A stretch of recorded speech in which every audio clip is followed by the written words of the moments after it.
8 points from जो है नेपाल हिंदू राष्ट्र पुनर्स्थापना मंच के भाई विष्णु प्रसाद बराल जी, भारत सरकार से इन्होंने के समक्ष 8 मांगे रखी हैं कि नेपाल में क्या कुछ हो रहा है, हिंदुओं पर संकट है और हिंदू राष्ट्र की स्थापना में अगर अभी भारत सरकार हस्तक्षेप नहीं करती है तो यह तय है कि वहाँ पर विनाशकारी शक्तियों का जन्म होगा।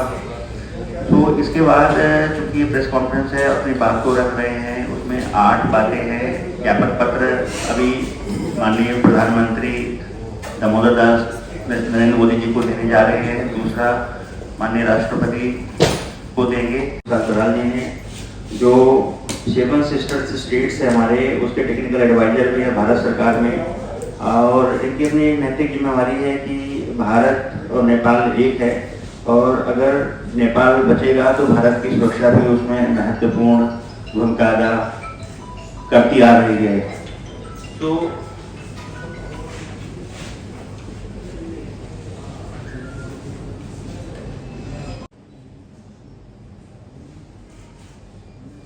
आज ने बहुत ही उत्तम बात कही, संक्षिप्त में कही और बहुत ही पूर्ण विचारधारा प्रकट की कि क्या कुछ चल रहा है, हमारे सामने सब कुछ हो रहा है और हम देख रहे हैं और अनजान बने हुए हैं। हो सकता है अभी दूर तक ये आवाज़ जा रही है, बाद में हम पर ही हमें भी इसकी कथनी और करनी जो भी है उसमें में चिल्ला पड़ सकता है। उन्होंने भारत सरकार से अनुरोध किया है कि इस मामले में हस्तक्षेप करे।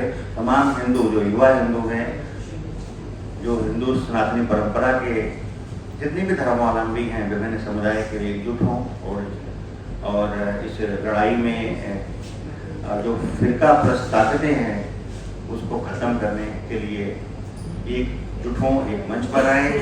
हमारे बीच में श्री आचार्य AC उत्सव जी हैं, मैं उनका धन्यवाद करूंगा इसलिए कि गुरु जी का सानिध्य हमें हमेशा मिलता है। कितने भी व्यस्त रहते हैं, आंधी आए या तूफान या खड़े सीना तान वाली स्थिति गुरु जी में रहती है।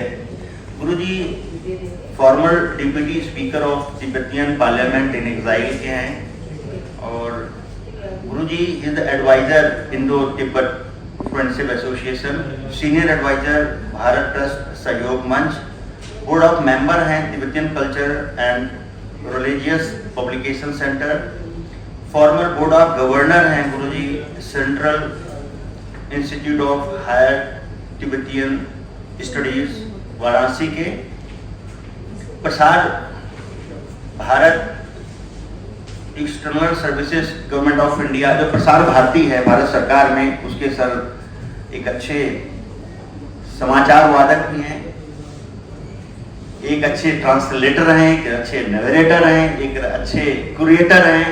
तो जो और इसके साथ साथ गुरुजी दलाई लामा जी के शिष्य हैं और भारत में प्रतिनिधित्व भी कर रहे हैं। मैं उनसे अनुरोध करता हूं कि जो इस जटिल समस्या का निराकरण जो हमारे डॉक्टर विष्णु प्रसाद बराल जी ने संकल्प के तौर पर लिया है, एक भारत के नागरिक होते हुए भी नेपाल के बारे में सोचते हैं, ये बहुत बड़ी बात है और मैं उनको साधुवाद देता हूं और इस महाअभियान में उनके साथ मैं भरोसा दिलाना चाहता हूं कि हर समाज का व्यक्ति जो अंतिम पंक्ति में खड़ा हुआ है वो उनके साथ है। आज नेपाल राष्ट्र पुनर्स्थापना के संस्थापक या अध्यक्ष डॉक्टर विष्णु प्रसाद बराल जी और पिछले 1 दशक से अनेक कार्यक्रम में आयोजक और संयोजक हमारे परम मित्र ज्ञान जी और स्वामी जी और बाकी सभी यहाँ मीडिया के संबंधित और डॉक्टर विष्णु जी का संस्था से जुड़े हुए सभी लोगों को मैं आज के प्रेस वार्तालाप एक विषय एक महत्वपूर्ण और एक आवश्यकता विषय को लेकर यहाँ, और वो भी केवल विषय यहाँ चर्चा तक नहीं, परंतु भारत के महामहिम जी, राष्ट्रपति मोदी जी, भारत के प्रधानमंत्री, विदेश मंत्री और गृह मंत्री सभी को अनुरोध के अनुसार के ज्ञापन को प्रेस वार्तालाप के बाद सौंपा जाएगा। ये अभी आप लोगों के समक्ष में है।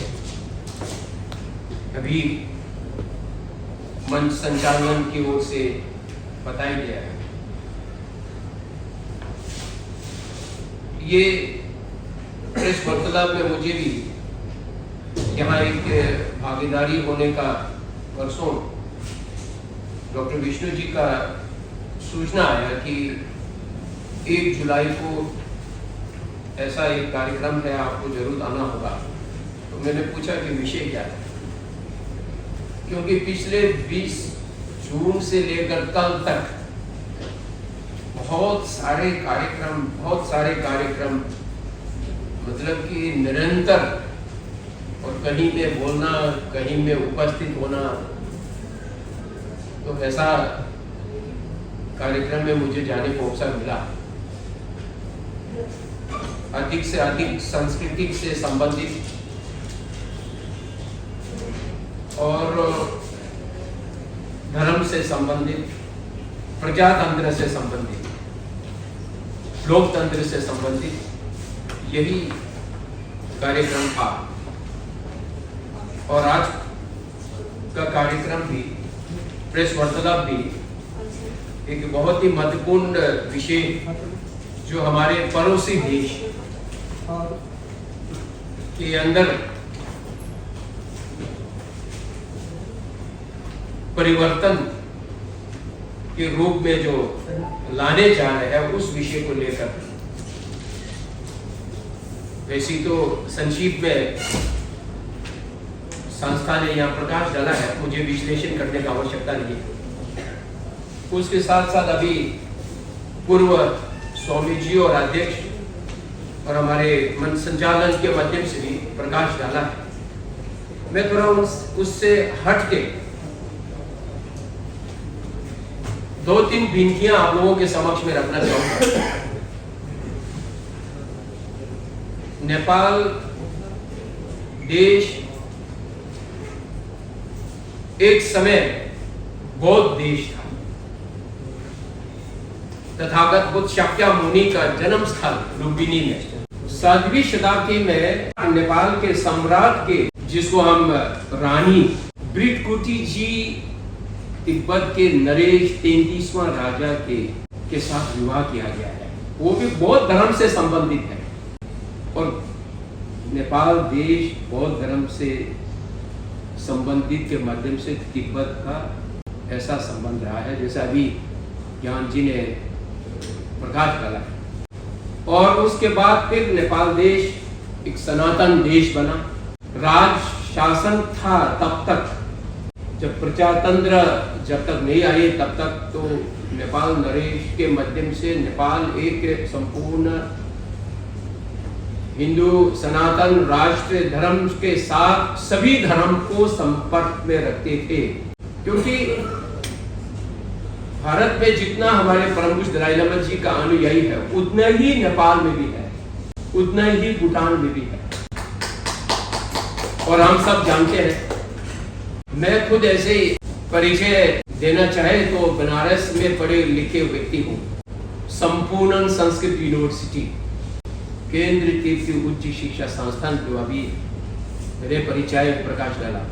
मैं एक बौद्ध दर्शन का अध्ययन करने के साथ साथ मैंने नागरिक शास्त्र भी मैंने पढ़ा हूँ। पॉलिटिकल साइंस, एरिस्टोटल से लेकर प्लूटो से लेकर मैंने 250 देश के संविधान को अपनी ही भाषा में जो विशेषताएं जो है उसको अलग सा मैंने 2020 में 10 साल के बाद पूरा मैंने प्रकाश डाला हूँ।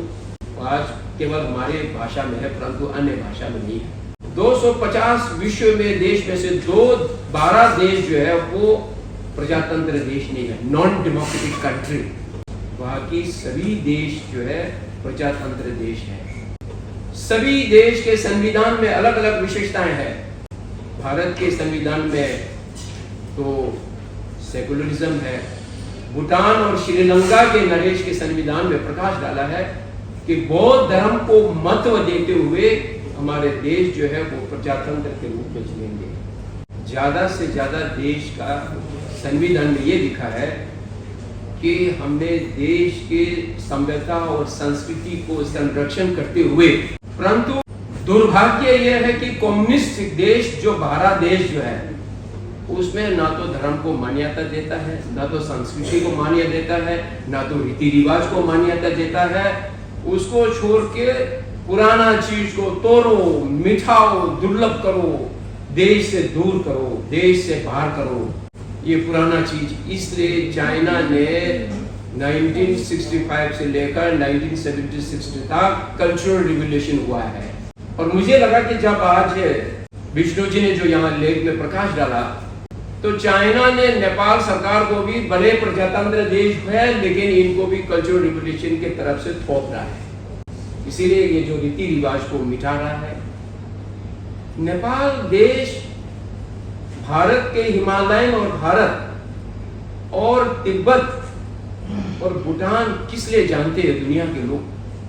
हम और आप तो जानते हैं क्योंकि धर्म को मानने वाला है, सभ्यता को मानने वाला है, रीति रिवाज को मानने वाला है, हमारे ही धर्म है, हमारी संस्कृति है, हमारी परंपरा है, हमारी रीति रिवाज है। लेकिन यूरोप और अन्य एशिया और अन्य अमेरिका के लोग आने का मकसद जो है हमारे संस्कृति को देखने के लिए, हमारे परंपरा को देखने के लिए, हमारे रीति रिवाज को देखने के लिए। अगर नेपाल में जो जीवित संस्कृति को अगर इस तरह के नियम परिवर्तन के साथ मिटाया जाएगा तो फिर दुनिया के लोग देखने आएंगे, नहीं आएंगे नेपाल में। वो क्यों, किस लिए आएंगे? जगह तो हमसे अधिक सुंदर है हमारे वहाँ के लोग। इटली हो, फ्रांस हो, जर्मन हो, मैं कम से कम 24 देशों में पद यात्रा कर चुका हूँ तिब्बत मुद्दा को लेकर। यूनाइटेड नेशन में भी मैं खुद संबोधन कर चुका हूँ जिनेवा में। दुनिया को हम आवाज कर रहे हैं संरक्षण के लिए। आज नेपाल को क्यों योगदान दे रहा है, अमेरिका हो, चाहे यूरोप हो, चाहे भारत सरकार हो, संस्कृति को बचाने के लिए, रीति रिवाज को बचाने के लिए, परंपरा को बचाने के लिए। अगर आध्यात्मिक नहीं रहेंगे तो आधुनिक तो बेकार है। बिना आध्यात्मिक के आधुनिक अधूरा है। और मैं तो हमेशा ये कहता हूँ कि मॉडर्न एजुकेशन के साथ ट्रेडिशनल एजुकेशन नहीं होंगे तो मॉडर्न एजुकेशन केवल अगर हम रखने के लिए चेष्टा करेंगे तो वो तो सुसाइड एजुकेशन सिस्टम है। मैं फेल हो गया हूँ, मैं परीक्षा मालूम नहीं और ज्ञान कर पाए, हम गला अपने आप को मतलब ठीक कर देते हैं। सभ्यता और संस्कृति होने के बाद लोग अपने आप को, जीवन को बचाता है। तो इसलिए जब देश ही इसको बचाने के लिए तैयार नहीं है, संविधान में ही यही बचाने के लिए अगर ये नहीं है तो अपने देश में, स्वतंत्र देश में ये लागू करना। और हम जैसे तो देश छोड़ के यहाँ भारत में निवासित में है दलाई लामा जी के साथ, हमारा तो पूरा लुप्त कर दिया चाइना ने, सर्वनाश कर दिया, लुप्त कर दिया, खंडर कर दिया। परंतु स्वतंत्र देश अपने मुल्क, अपने हाथ में होते हुए भी यदि अगर इस परिस्थिति में लाएंगे, बचाने के लिए आवाज बाहर से आना पड़ेंगे तो इससे दुर्भाग्य कोई भी नहीं है। प्रजातंत्र के अंदर जो कम्युनिस्ट जो है वो अलग है। कम्युनिस्ट का शासन जो धर्म को नहीं मानता है, संस्कृति को नहीं मानता है, रीति रिवाज को नहीं मानता है, परंपरा को नहीं मानता है, यही माओ त्से-तुंग का शब्दावली है। और वही चीज अगर लागू अब पड़ोसी देश में थोप रहा है पैसे की वजह से। लुम्बिनी भी एक तरफ से देखो बिल्कुल बदलने वाला था, भारत सरकार ने योगदान दिया, मतलब आदरणीय नरेंद्र मोदी जी वहां गए थे और इसलिए आज लुम्बिनी वास्तव में जो संस्कृति के साथ जो लगाव है, इसलिए आज लुम्बिनी बच गया है। नहीं तो लुम्बिनी भी चाइना ने धर्म के नहीं, केवल टूरिस्ट प्रमोशन के लिए, टूरिज्म जाना वो अलग है, श्रद्धा और तीर्थ स्थान में जाना अलग है। तो इसलिए इन चीजों को संरक्षण के लिए आज नेपाल हिंदू राष्ट्र पुनर्स्थापना मंच की ओर से योगदान करके अपने भारत सरकार के माध्यम से नेपाल में ये जो लागू ना हो और जो है उसको संरक्षण करे कि बाद में पछतावा ना हो, क्योंकि वहाँ जैसे नागरिकता के लिए बहुत कुछ यहाँ लिखे गया है, वहाँ जो रह रहे हैं शरणार्थी उनको तो कागज है ही नहीं। हमारे लोग हमेशा हम लोगों को बोलते रहता है। तो ये भारत में तो जो भी रिफ्यूजी आएंगे, जो भी शरणार्थी आएंगे, उसको कागज तो आज आए तो कल कागज मिल जाता है, पहचान पत्र मिल जाता है। वहां तो है ही नहीं, हमारे लोग अभी भी परेशानी में है। तो इसीलिए मैं बीइंग अ इंडियन सिटीजन, मैं भी इंडियन भारत के नागरिकता हूँ। भले मेरा पूर्वजों तिब्बत से आए, शरणार्थी में आए, लेकिन मैं भी एक तरफ से वोट डाल के अभी भी नहीं छूटा है यहाँ। इसीलिए born in India, remote area in Ladakh, Tibet से निकटतम सीमा में मेरा जन्म हुआ है। लेकिन पढ़ाई सब कुछ दलाई लामा जी के आशीर्वाद से, भारत सरकार के सहयोग से आज मैं आपके मातृभाषा से बोल रहा हूँ। मैं तिब्बती भाषा से नहीं बोल रहा हूँ, मैं अंग्रेजी से नहीं बोल रहा हूँ। मेरे टूटी फूटी हुई हिंदी आप लोगों के माध्यम को, आपके जो कोशिश के रूप में मैं जहाँ मुझे जैसे कहा वो प्रकाश डाल रहा हूँ। मैं आपको बहुत बहुत बधाई देना चाहूँगा, क्योंकि आज ये कार्यक्रम नहीं, लगभग पिछले 2021 से लेकर मुझे कम से कम, अगर मैंने 3 साल का अंदर 100 कार्यक्रम किया होगा, तो कम से कम 25 कार्यक्रम तो डॉक्टर विष्णु जी का और ज्ञान जी का ही कार्यक्रम में मुझे जाने को अवसर मिला। ये नहीं है कि मुझे मंच मिला और इसलिए मैं धन्यवाद दे रहा हूँ, ये नहीं। मैं मंच खोजने वाला नहीं हूँ।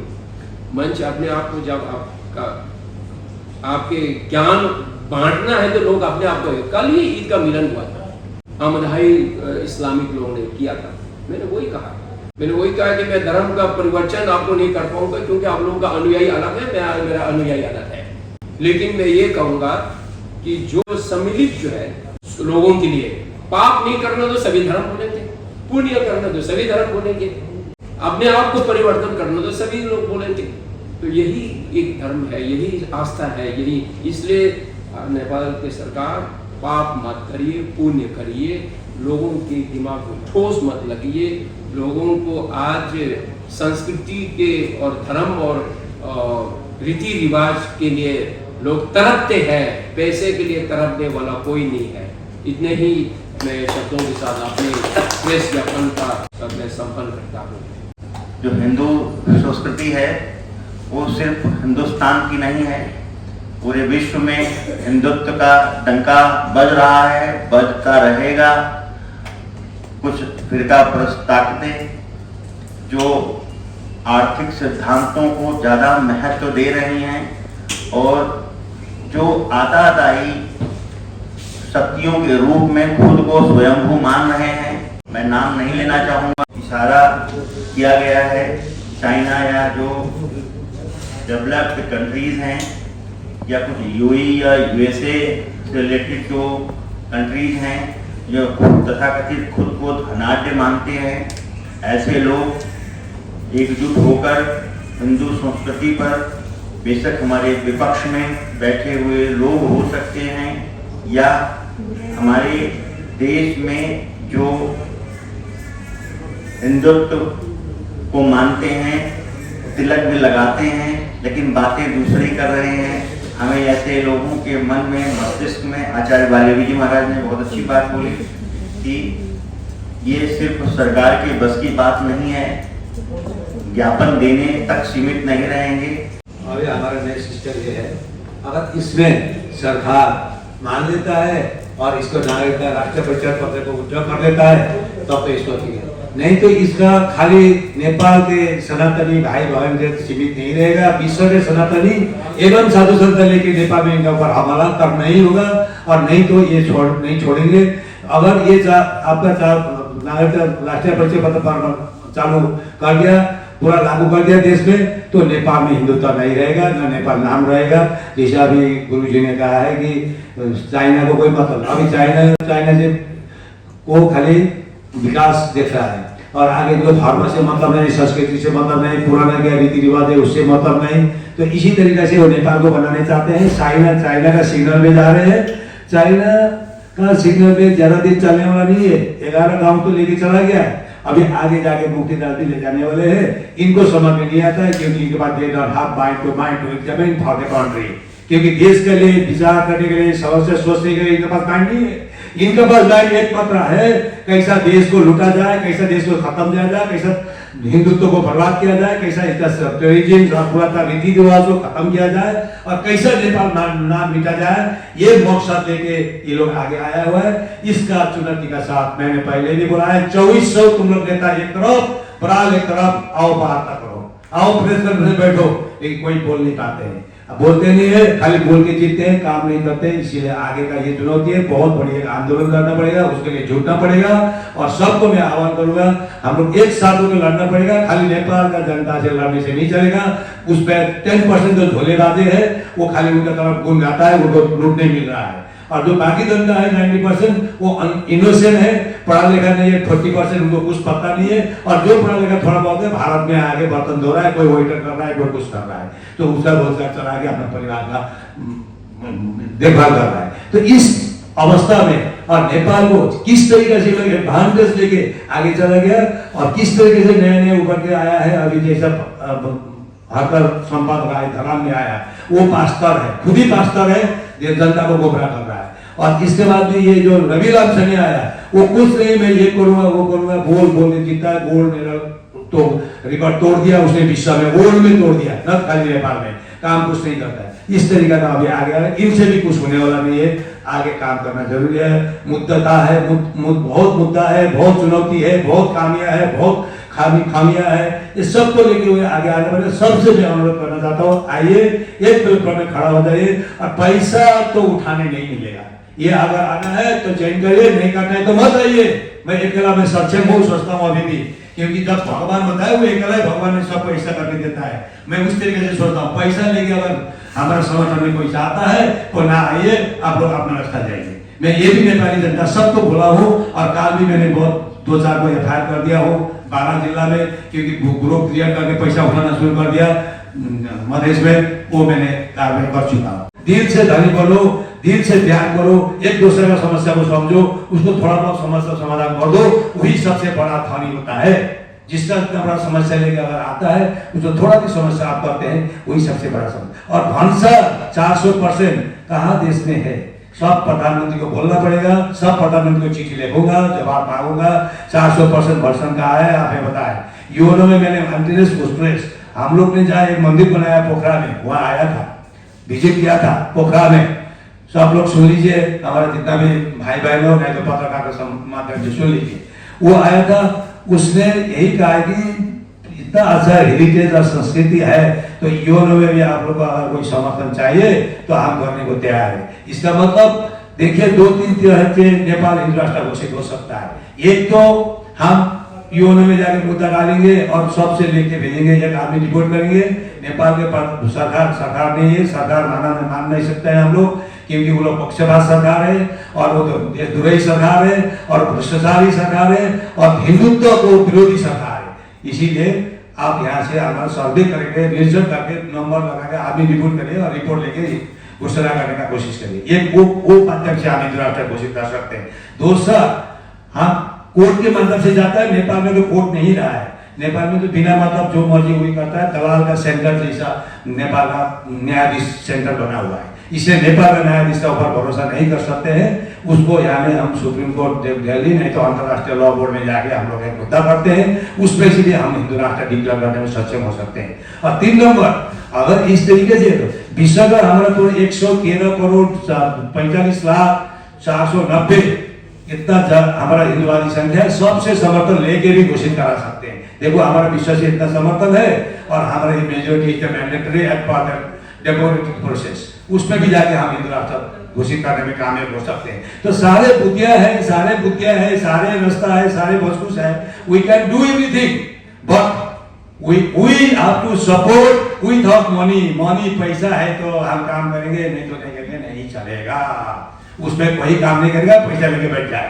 इसलिए मैं संपूर्ण नेपाली दादू भाई बहन को कहना चाहता हूँ नेपाल के कि यहाँ पर पैसा उठ दो, हम काम करेंगे। कोई आदमी हिंदू राष्ट्र का हिंदू प्लेटफॉर्म नेपाल में कितना बनाया, मोर देन 100-500 है। कोई काम कर रहा है, यहाँ आते RSS शाखा में जाते हैं। हमारा एक मित्र है राम अवतार शर्मा, वो राम अवतार शर्मा के यहाँ में पहुंच गया, बोलता मैं हिंदू का काम कर रहा हूँ, पैसा दे दो। राम अवतार शर्मा जी ने पूछा बराज जी को जानते हो, बोलता नाम को ऐसा करने लगा, तो उन्होंने भगा दिया उसको। तो इस तरीके के आदमी बहुत आते हैं, ये 50-100 संस्था बनाते हैं और कुछ नहीं, पैसा लेते हैं, खाते हैं, चलते हैं। इनसे कुछ ना देश का इनका योगदान न देश का लिए रहेगा, न इनका योगदान संस्कृति का लिए रहेगा, न इनका योगदान हिंदू राष्ट्र घोषित कराने में रहेगा, क्योंकि इनका योगदान रहेगा पैसा वसूलना और आपने जेब में डालना और बात खत्म। तो इस तरीके से हिंदू नहीं आता, हिंदू आता चुनौती का साथ, हिंदुत्व आएगा बुद्धा का साथ, हिंदुत्व आएगा यीशु का साथ, हिंदुत्व आएगा टेक्निकल इश्यूज और गाइडिंग के साथ। वो इनको किसी को पता नहीं है, ना तो इनका अंतरराष्ट्रीय लेवल से कोई जानता है, ना इनका अपना मर्यादा है, ना इनके पास वो प्लेटफॉर्म है। तो इसीलिए हम वो नहीं मानते हैं और हम सबको ये आग्रह करते हैं, आइए हिंदू राष्ट्र डिक्लेयर होगा तो होगा, क्यों नहीं होगा। तो कोई इन्हें डिक्शनरी है, डिक्शनरी बिना तो कुछ होता ही नहीं। तो डिक्शनरी हमारा 3 डिक्शनरी है, एक यूरो डिक्शनरी है, एक विश्व का हिंदू 145 करोड़ का 113 करोड़ का डिक्शनरी है, और एक सब दोनों हिंदू एक होकर इनको घेरने का एक डिक्शनरी है। ये 3 डिक्शनरी हिंदू राष्ट्र डिक्लेयर होना है। और भारत सरकार में हम सरकार नहीं मानते हैं, हिंदुत्ववादी से हम जानते हैं। तो हिंदुत्ववादी होकर चाहे वो सरकार में भी हो सकता है, कहाँ भी हो सकता है, वो भी होता है। और जिस भी बाबा रामदेव में जाके वो प्लॉटिंग करके बिक जाए, इस तरीके का बाबा भी हमें नहीं चाहिए, क्योंकि वो और देश का बर्बाद कर देगा। इसलिए वहां में हम ये भी कहा था कि उनका 19 प्रोडक्ट था, तो पतंजलि में 9 प्रोडक्ट तो कैंसिल कर दिया गवर्नमेंट ने। ये तो उनको मैं शुक्रिया कहना चाहता हूँ, शुक्रिया बात देना चाहता हूँ। तो बाबा रामदेव ने प्लॉटिंग करके पैसा यहाँ लेके क्या करना है? अगर हिंदुत्व लेना है, हिंदुत्व में सही में बाबा है, काम करने चाहते हैं आप, तो आइए वो काम करने सभी प्लेटफॉर्म में मिल के। लेकिन पैसा कमाने का धंधा में काम नहीं करना है कोई को भी, किसी को भी। बिना पैसा कमाने का धंधा में निस्वार्थ अपना हिसाब से लागना है, यही मेरा कहना है। और आज देखिए पद्धति नाम में 45 अरब डॉलर दिया, और तत्कालीन प्रधानमंत्री पूर्व प्रधानमंत्री राम कुमार नेपाल हरिद्वार गया, दिल्ली आया। मैं एक उनका मूवमेंट वॉच कर रहा हूँ, मिनट टू मिनट गया। 30 करोड़ रुपए लिया, नेपाल में जाकर 45 जमीन। वो किसका संपत्ति है? जनता का, ना कि किसी नेता का। कोई नेता का कुछ नहीं है, इनका खाली अपना कुछ कंपनी है। तो उनका कोई अधिकार नहीं बनता है नेपाल का जनता का संपत्ति बर्बाद करने का। इसी तरीके से आज राजपूताबाद यहाँ है, कितना पढ़ाई करने आते हैं, कितना करने कोई पता ही नहीं है। इधर उधर डांस करने, भोज करने से और ये करने से, भोजन करने से, और इधर ये कार्यक्रम में जाके डांस करने से राजपूताबाद है बोल के जानने से नहीं चलेगा। इनको कोऑर्डिनेट करना पड़ेगा भारत सरकार से। इनका काम है कोऑर्डिनेट का, और क्या समस्या नेपाली का है, क्या समस्या भारतीय का है, क्यों दोनों देश के बीच में क्या समस्या हो रहा है, ना होने जा रहा है, ना पूरा में कुछ हो रहा है, इसको भी देखना राजदूत का काम है। राजदूत का काम है, तो राजदूत का करना क्या है? कुछ नहीं कर रहा है। इससे सारा देश का चुनौती मुद्दा कहां से बिगड़ा? जब घर का बाप खराब हो जाता है तो सारा परिवार खराब हो जाता है। जब प्रधानमंत्री इस तरीका का है तो बाकी सारे खत्म हो गया है। इसीलिए हमको चुनौती का साथ देश को कंट्रोल करना पड़ेगा, चुनौती का साथ वंशार जीरो करना पड़ेगा, चुनौती के साथ राष्ट्रीय ये जो परिचय पत्र है इसको खत्म करना पड़ेगा, चुनौती के साथ देश में ये जो चाइना में 11 गांव भेज दिया है लोग ने 3 करोड़ में, वो भी वापस लेना पड़ेगा। ये चुनौती के साथ लेना पड़ेगा। चाइना जितना भी बड़ा सुपर पावर हो, जब यूएन में जाके बैठ जाके मुद्दा एक टेक्निकल बोर्ड में 1 रिप्लाई हो जाएगा ना, तब तो चाइना भी बोलने पाएगा, क्योंकि सत्यता को छिपा कोई नहीं सकता है। होता है उसका ट्रैफिक जाम होता है, वो इतना जल्दी दौड़ नहीं पाता है। जो सत्यता होता है वो बहुत जल्दी दौड़ेगा, निकल जाएगा, क्योंकि ट्रैफिक साफ है। और आज हम लोग यहाँ बैठे, ऊपर में एक सीसी कैमरा लगा हुआ है आसमान में, वहां से दिख रहा है कौन क्या कर रहा है, सबको दिख रहा है भगवान, क्या हो रहा है, क्या नहीं हो रहा है, किसने क्या कर रहा है, क्या धर्म कर दिया, ये सब हो रहा है। इसलिए हम इतना कहते हुए हमको जो प्रश्न किया था ये है कि मुद्दती के साथ नेपाल हिंदू राष्ट्र होगा, आप लोग कॉन्फिडेंस के साथ रहिए, लेकिन होगा। और एक की पैसा लेके हिंदू राष्ट्र होगा ये कहीं भी नहीं चलेगा, इसको एकदम ध्यान में रखना पड़ेगा। और आगे हिंदू राष्ट्र होगा, जहाँ जरूरत पड़ेगा, थोड़ा बहुत पैसा जरूरत पड़ता है, उसके लिए तो सोचा जाएगा, उसका लिए रास्ता है, बहुत है, देखा जाएगा। उसके लिए कोई समाधान करने का बहुत समस्या है और उसके लिए कोई समस्या भी नहीं आएगा, कोई आगे कुछ भी नहीं होगा। इस तरीके से मैं इतना कहते हुए मैं अपना वाणी है विराम देता हूँ।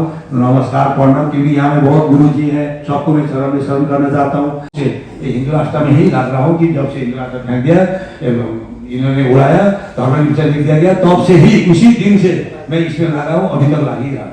लेकिन आज तक मैं यहाँ तक लाया और मैंने बहुत कुछ सीखने को मिला साधु संत जी के। साधु संत जितना रहे सब भगवान का संरक्षक है, इसलिए उन लोग को आशीर्वाद देना अति आवश्यक है। और मैं जानता हूँ ये बहुत ये लाभदायक है और आगे जाके हम लोग का वो ये कामयाबी होने वाला है। जैसे देखो महाविद्वान कितने हैं, आजाद कितने, शंकराचार्य कितने, महामंडल कितने, साधु वे कहाँ है क्या है, सब अपना अपना अपना अपना काम अपने जगत में कर रहा है, उसका साथ हम लोग भी है। तो इसीलिए सब मिलके ही ये करना पड़ेगा और आगे जाना पड़ेगा। समय का भी समय है क्योंकि दिल्ली जो कैपिटल है भारत की और यहाँ पे बड़े प्रबुद्ध लोग हमारे बीच में हैं, सब का समय है। हमारे बीच में है मुकेश जैन जी, अध्यक्ष दारा सेना के, लेकिन इसके पहले गुरु जी को यहाँ से प्रस्थान करना है। महात्मा बुद्ध पर उन्होंने कुछ एक सामग्री तैयार की है, वो मानवीयों को देना चाहते हैं।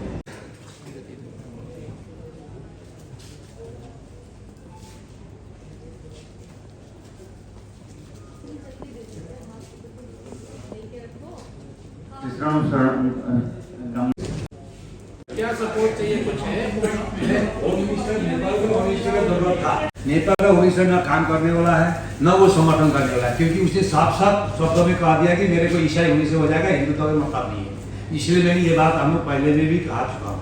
और इसलिए नेपाल से जब नहीं होता है तो हमारा जो 1860 हमारा जो हमारा इंडो ट्रेकिंग एग्रीमेंट है बिटवीन, बाकी देश को मैं नहीं कर सकता हूँ, इंडिया को मैं कर सकता हूँ। हमारा रिश्ता है, हमारा ट्रीटमेंट है और हमारा रोटी बेटी का ससुर दामाद का रिश्ता है। ये सारे रिश्ता को हम देखते हुए, भूमिका को जानते हुए मैं भारत से आग्रह करना चाहता हूँ कि इसको हस्तक्षेप करे, क्योंकि भारत का हस्तक्षेप जो वो हम एप्लीकेबल हो सकता है, बाकी देशों का हस्तक्षेप एप्लीकेबल नहीं हो सकता है। उसके लिए जनता भी खड़ा होगी। नेपाल के लोग आपके साथ नहीं हैं, नेपाल के लोग आपके साथ नहीं हैं, नेपाल के पार्लियामेंट्रियंस आपके साथ नहीं हैं। अकेली संस्था कैसे इसको पार करोगे? एक आदमी जो रास्ता में घूम रहा था, दुनिया का खा के लोन खा के भाग गया अमेरिका से, उसका नाम है रवि लांछानी। आज तो नेपाल में आके सारा जनता इकट्ठा कर लिया और सारा करके 22 संसद लेके आगे गृह मंत्री बना है, उप प्रधानमंत्री बना है। तो वो उसका न सक्षम था ना उसका कुछ था, स्टेटस था। तो उससे तो कंपेयर किया जाए, मेरे तुलना में करूँ उससे, तो मेरा लिए जनता बोलना। और अभी भी आप देखने जाते हैं तो सारा मॉलेज में एक दिन गया था, मेरे साथ बहुत सारे साधु संत ने क्वेश्चन भी करे और उसमें बात भी हुआ। तो उन लोग अभी मेरा सारा मधेश मेरे साथ रहा।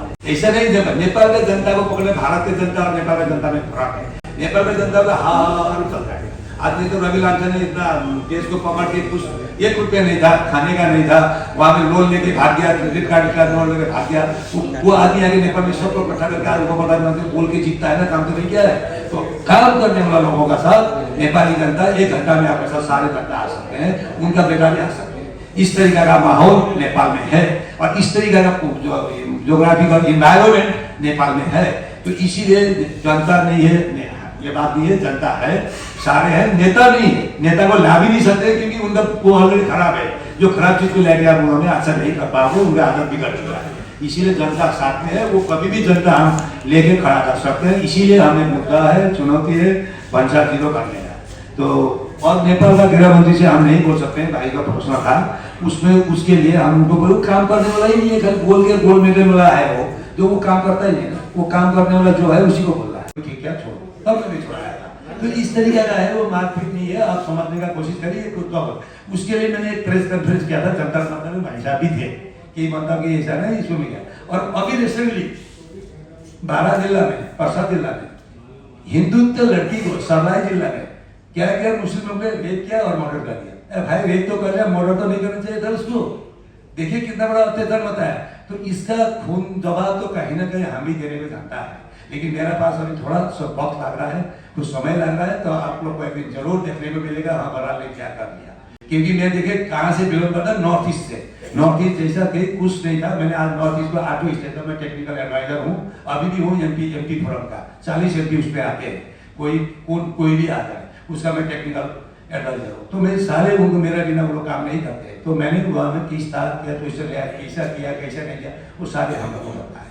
तो इसीलिए हम लोग डरने में से नहीं है कोई, ना मैं डरता हूँ ना मैं अपने पास मेरा पेंसिल ऑफ माइंड से मेरा अभी सबसे पहला तो अभी हम इसको भंसार जीरो करने का मेरा मुद्दा है। भंसार जीरो तो करके दिखाएंगे, 450 क्या का पैसा है, कहाँ से ले गए, तब तो मैं कल आपको जेब छीन लूंगा। तो ऐसा नहीं चलेगा। पॉलिसी के तहत कितना बनता है एनालिसिस करो।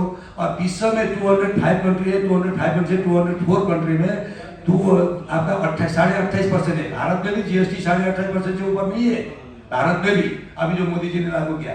तो इन्होंने 450% कहाँ से लाया, ये सबसे बड़ा मुद्दा और चुनौती है। जनता को बर्बाद कर रहा है और उस पैसा क्या कर रहा है, लोग अपना बेटा पढ़ा रहा है और अपने बेटी पढ़ा रहा है, विदेश में रख रहा है और भ्रष्टाचार कर रहा है। तो आज ये मायावती का एजेंडा था, जब ये लोग ने एजुकेशन तोड़ा था, बोला सबका संपत्ति बराबर, सबको नौकरी, सबको ये, कोई बड़ा छोटा नहीं, ये बोला था। अभी नौकरी किसी को नहीं मिला, खाली अपना खानदान को मिला। प्रचंड का एग्जाम्पल देखिए, उसका बेटी क्या है, मेयर है, उसका बेटा है, वो दामाद क्या है, राजदूत है, वो सारे ऐसे आपने बड़ा बड़ा पद में अपने आदमी को रखा है, किसी को कुछ नहीं दिया। और गरीब का कोटा बोला, गरीब का कोटा ले आया जाए, दलित का कोटा में कौन बन रहा है सांसद, पता है आप लोग को, जानने का कोशिश करिए। ब्राह्मण बन रहा है, बड़ा जाति का, बड़ा मैं आ ही नहीं सकता हूँ दलित का कोटा में, क्यों बनना है मेरे को। तो इस तरीका से। और शेरबहादुर देवरा तो बहुत चर्चित नाम होगा, आप लोग जानते हैं, उसका पति दलित कोटा से सांसद है। आप लिखे पत्र में और दीजिए हवाला सुप्रीम कोर्ट से, मैं आपको ऑथोराइज दे देता हूँ। तो इस तरीके का अत्याचार मैं हमारा मंच नहीं सह सकता है, न मैं कर सकता हूँ, न मैं करूंगा, न करने दूंगा, ये मेरा कहना है। और तीसरा यह नेपाल का करतूत, और कुछ तरीके से खाली यही लिए, खाली इतने समझ दिए। और इसके साथ साथ आज ये लोग ने जो महिला 33% बोला, 33% महिला में वो महिला का कोटा से जेंट्स को मंत्री बनाया। क्यों बनाया, ये भी आप देखिए, कानपुर परवानी दे देता हूँ। तो इसलिए नेपाल में कोई काम लागू नहीं, कुछ नहीं। और जाना जाए कि आपका ये जो न्यायालय तो भ्रष्टाचार का सेंटर बोल चुका हूँ मैंने, मेरा यूट्यूब में जाके आप लोग देखिए, भ्रष्टाचार का दलाल का सेंटर न्यायालय है नेपाल का।